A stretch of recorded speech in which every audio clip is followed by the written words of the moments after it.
Motivation loose అయితే ఏం చేయాలి? కొన్ని సార్లు మధ్యలో మోటివేషన్ లూజ్ అయిపోయి వెళ్ళిపోతాం కదా, సో ఇలా.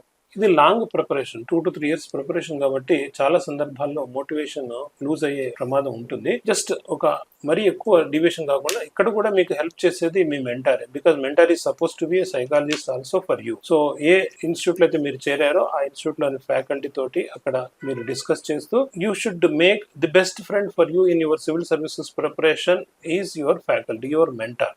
సో ఆయనతో కానీ ఆమెతో కానీ మీరు డిస్కస్ చేస్తూ you should try to regain that motivation.